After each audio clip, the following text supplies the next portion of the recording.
Hello and welcome to the Line of Sight. Here are the top stories. Maharashtra governor invites NCP to stake claim after Shiv Sena seeks more time. Centre to constitute Ayodhya Temple Trust in 3 weeks. JNU protest intensifies over hostel fee hike.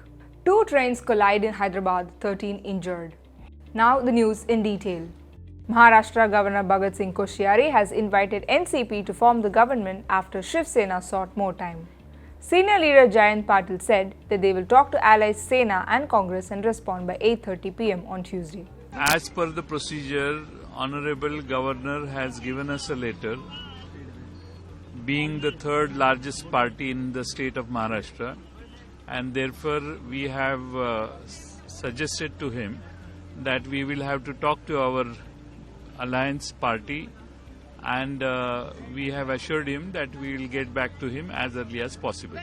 Earlier, Shiv Sena had told the governor that it was willing to form the government but sought more time. However, Governor Koshyari refused to concede. Although Sena and Congress chiefs Uddhav Thackeray and Sonia Gandhi spoke over phone, reports said that Congress was still undecided on supporting Sena. Both the parties have been speaking to us. The MLAs have been speaking to us. Of course, as the talks are on, as the second largest party, it was our right to be coming here. The Honorable Governor had called us. We spoke to His Excellency. We've asked him for 48 hours extension. I believe that today Maharashtra needs a stable government and honest government, and Shiv Sena will be able to provide it. We are working on it. Congress leaders said more discussions will be held with the NCP, whose chief, Sharad Pawar, is leading negotiations on the terms of agreement between the parties. The turnaround came after BJP pulled out of the government formation on Sunday as Sena remained firm on 50-50 Chief Minister partnership deal. As a fallout of this move, Sena MP Arvind Sawant has resigned from the central government as Heavy Industries Minister. Another Sena MP, Sanjay Raut, who has been vociferous about Sena's demands, has been admitted to a hospital due to chest pain.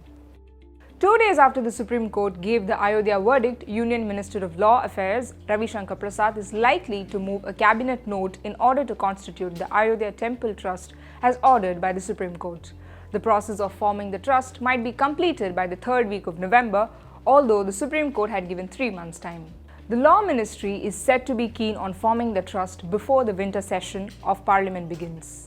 The Union Culture Ministry has been assigned as a nodal ministry by the Prime Minister's office, while the Union Law Ministry will identify legal areas.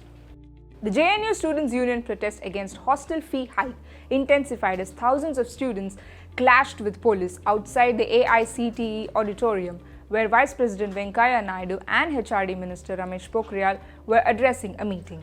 The administration is not taking students' concerns into consideration, and no student union has been represented. It has not been consulted, and BC has clearly refused to arrange even a single meeting with the students. Police used water cannon to disperse the protesting students who are demanding a rollback of fee hike, curfew timings and dress code restrictions imposed in the university recently.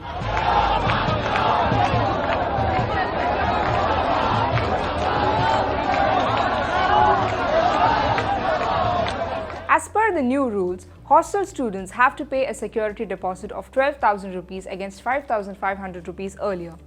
HRD Minister Ramesh Pokhriyal assured the students that their demands would be addressed. 2 trains collided in Hyderabad's Kachiguda railway station today morning, leaving 13 people injured. The Lingampalli Falaknama multi-modal transport system apparently overshot the signal and collided with the Kurnool-Secunderabad Handri Intercity Express. The driver of the MMTS train was also seriously injured after he was trapped in his cabin, which was badly mangled. He was rescued after a couple of hours. Sources say that the clash might be due to the fault in signaling system. For more such videos, subscribe to the Federal's YouTube channel and do not forget to follow us on Facebook, Twitter, Instagram and LinkedIn.